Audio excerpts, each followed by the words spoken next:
Deviance, crime, and social control. So, what is deviance? Deviance is loosely characterized as conduct that goes against social norms. Deviance can be plain as dyeing one's hair crazy colors, or dressing outlandishly, or getting drunk at a formal party. It could be the actions the person seems to have no influence over, including being homeless, or it could be rather heavily sanctioned to have no influence or sanctioned deviations from society's norms, such as murder. A deviant individual, on the other hand, is anybody who breaches or rejects society's most respected norms, particularly those respected by ruling elites. So, how sociologists view deviance? For various factors, sociologists consider deviance to be characterized by society instead of a deviation of absolute norms. First, cross-culture scholars show that cultural concepts of right and wrong differ. So wearing clothes in some warm climate cultures is deviant, but not wearing clothes in America is deviant. Social control, all societal mechanisms used to reduce deviance from social expectations are referred to as social control. There would be more anomie, criminality, and abuse if the socialization and the controlling behaviors of institutional classes such as our family and schools were not present. So the functionings of the society's judicial, police, criminal, rehabilitation services, institutions, and the way in which its influential figures enforce their viewpoints on criminality, deviance, and social orders are all examples of government social control. Formal and informal sanctions to guarantee social compliance. Sanctions are needed. Consist of incentives for good behavior and penalties for bad behavior. There are 4 types of sanctions: informal positive, informal negative, formal positive, and formal negative. Formal sanctions are well established and may only be enforced by those who have the appropriate institutional qualifications, such as priests, police officers, and judges. The most powerful negative punishments a government can use are criminal penalties. Types of crime. Crime is described as a behavior that is considered so serious that is forbidden by statute. So there's 6 types of crime: street crime, victimless crime, white-collar crime, corporate crime, and organized crime, and political crime. So street crime has 2 categories: violent offenses and property crimes.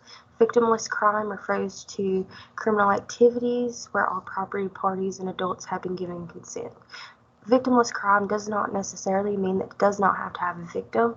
It does not have a victim. A victim is just not necessary. White-collar crimes pertain to respectable citizens who commit criminal crimes. Corporate crimes are distinct in that the perpetrators are multinational entities rather than persons. Organized crime is similar to corporate crime.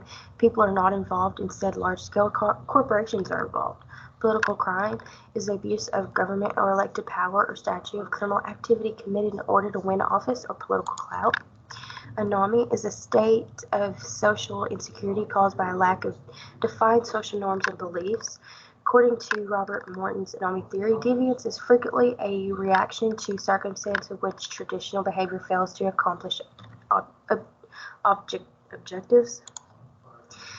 Self-control theory. Gottfriedson and Hershey's self-control theory is among the most common modern theories of criminal deviant behavior. Individuals' differences in criminal and deviant conduct are attributed to differences in people's capacity to exert self-control in the presence of temptation, according to the study.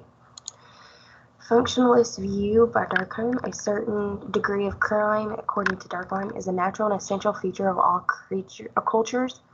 He said that the deviance was so essential to social structure that communities that lacked a certain amount of it would redefine permissible behavior, and it would in order to produce deviance. Without deviance, populations would be unlikely to adapt to evolving conditions.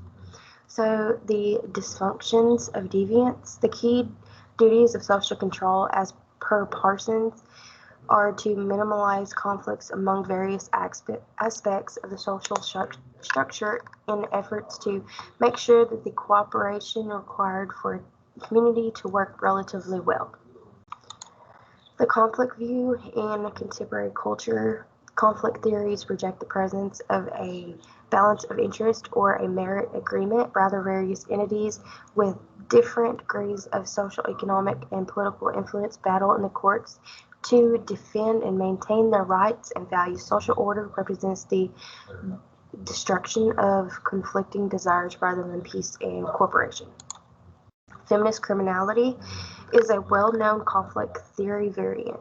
It emphasizes that men and women have unequal responsibilities and opportunities, which lead them to commit various types of deviant acts, doing so with various social circumstances and being branded as deviant as a consequence of their behavior. Many feminist research shows that girls have differing cultural experience than boys, and that cultural and societal reaction to boys' and girls' deviance vary depending on the deviant's gender.